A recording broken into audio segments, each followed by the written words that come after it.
I am the light of the world. Subscribe Kristu Raju channel. సువార్త ప్రకటించని ఎడల నాకు శ్రమ కలుగును. మతము స్థాపించయేసురాలేదు మార్గము చూపవచ్చెనయా. మతము స్థాపించయేసురాలేదు మార్గము చూపవచ్చెనయా. జీవ మార్గము చూపవచ్చెనయా. పరిశుద్ధాత్మ తండ్రి దేవునికే మహిమ కలుగును గాక. ఆమేన్.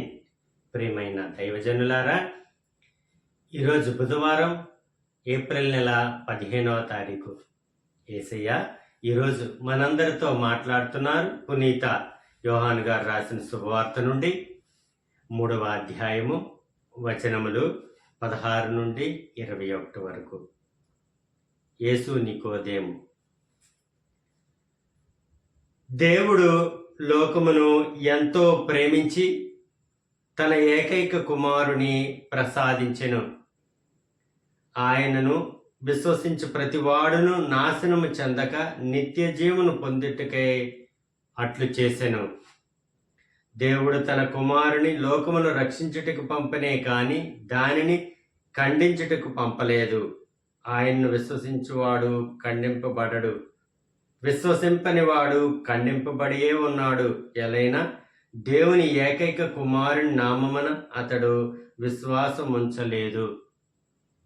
ఆ తీర్పు ఏమనా లోకమున వెలుగు అవతరించినది, కానీ మనుషులు దుష్క్రియలు చేయొచ్చు వెలుగు కంటే చీకటినే ఎక్కువగా ప్రేమించిరి.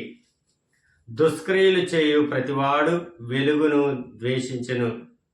అతడు తన దుష్క్రియలు బయలుపడకుండానట్లు వెలుగును సమీపింపడు. కానీ సద్వర్తనుడు తన కార్యములు దేవుని చిత్తానుసారముగా చేయబడినవని ప్రత్యక్షమగుటకు వెలుగును సమీపించును అని యేసు సమాధానమిచ్చెను.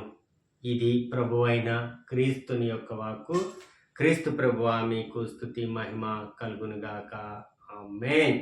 తండ్రి వందనం, యేసయ్య వందనం, పరిశుద్ధాత్మదేవ వందనం. Praise the lord. హల్లెలూయా.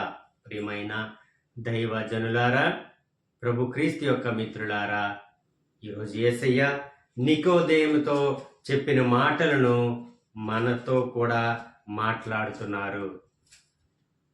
అయితే యేసయ్య చెప్పిన మొట్టమొదటి మాట, దేవుడు లోకమును ఎంతో ప్రేమించి తన ఏకైక కుమారుణ్ణి మన కోసం బలిగా సమర్పించారు. గుర్తుపెట్టుకోండి. ఎవరైనా యేసయ్య ఎందుకు ఈ లోకానికి వచ్చారని ఎవరైనా అడిగితే మనం ఈ మాటను చెప్పాలి. దేవుడు ఈ లోకాన్ని ఎంతో ప్రేమించారు. ప్రేమించి ప్రతి మానవుడు కూడా రక్షించబడాలి.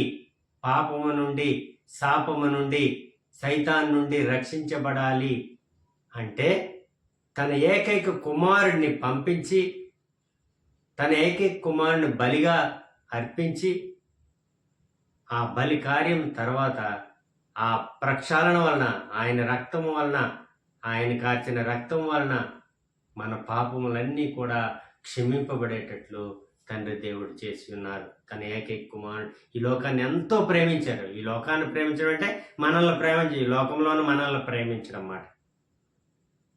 అదే యేసే చెప్తున్నారు. తన ఏకైక కుమారుని ప్రసాదించిన ఆయన్ను విశ్వసించి ప్రతి వాడును నాశనము చెందక నిత్య జీవం పొందుటకై అట్లు చేసిన. ఆయన నమ్మిన ప్రతి ఒక్కరు కూడా నిత్య జీవం పొందాలని ఆయన ఆకాంక్ష. దేవుడు తన కుమారుని లోకమును రక్షించటకే పంపని గాని దానిని ఖండించబడడానికి పంపించలేదు. దేవుడు ఈ లోకాన్ని రక్షించడానికే పంపించాడు తన కుమారుని గాని ఖండించడానికి కాదని యేసే మనతో మరొకసారి తెలియజేస్తున్నారు. ఆయన్ను విశ్వసించేవాడు ఖండింపబడి ఉన్నాడు, విశ్వసించిన వాడు ఆల్రెడీ ఖండింపబడి ఉన్నాడు. ఎలాగైనా దేవుని ఏకైక కుమారుని నామమున అతడు విశ్వాసం ఉంచలేదు. ఆ తీర్పు ఏమనగా లోకమున వెలుగు అవతరించినది, కానీ మనుషులు దుష్క్రియలు చేయించు ఆ వెలుగు కంటే చీకటినే ఎక్కువగా ప్రేమిస్తున్నారు. దుష్క్రియలు చేసిన ప్రతి ఒక్కడు, దుష్టుడు అనేవాడు ప్రతి ఒక్కడు కూడా వెలుగుని ఇష్టపడడు. అంటే ప్రభువుని ఇష్టపడడు. దుష్క్రియలు చేస్తున్న ప్రతి ఒక్కడు కూడా క్రీస్తుని ఇష్టపడడు. వెలుగు అంటే ఇక్కడ క్రీస్తు. పాపం చేసినవాడు, వ్యభిచారం చేసినవాడు, వాళ్ళకి చీకటే ఇష్టం. చీకటి కార్యాలు వాళ్ళు చేస్తారు. అందుకే యేసయ్య చెప్తున్నారు, దుష్టుడు దుష్ట కార్యాలు చేస్తూ పోతాడు అంతే. మంచివాడు ఎప్పుడూ మంచి కార్యాలు చేసుకుంటూ పోతాడు. వాడికి ఎవడ చెప్పక్కర్లా. మంచివాడు ఎప్పుడు మంచి కార్యాలు చేసుకుంటూ పోతాడు, దుష్టుడు ఎప్పుడు దుష్టు కార్యాలు చేస్తాడు. అందులో మరొకటి లేదు. కాబట్టి గుర్తుపెట్టుకోండి, దుష్టుడు మారిపోయి నేను మారిపోయానండి అని చెప్పి అవన్నీ ఒత్తిదే అబద్ధాలు. దుష్ట యదవులు దుష్టులుగానే ఉంటారు. ఆ దుష్టులుగానే పోతారు.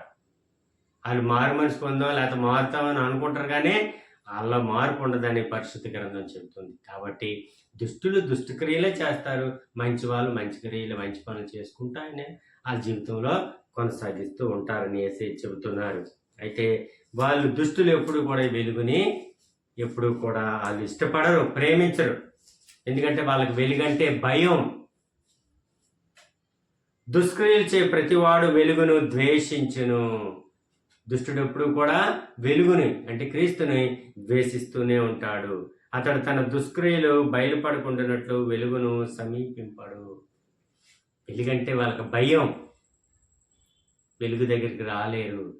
కానీ సద్భక్తుడు తన కార్యమును దేవుని చిత్తానుసారంగా చేయబడినవని ప్రత్యక్షమవటకు వెలుగును సమీపిస్తాడు. ఎప్పుడు కూడా సద్గుణము కలవాడు, మంచివాడు ఎప్పుడు కూడా దేవుని సమీపంలోనే ఉంటాడు.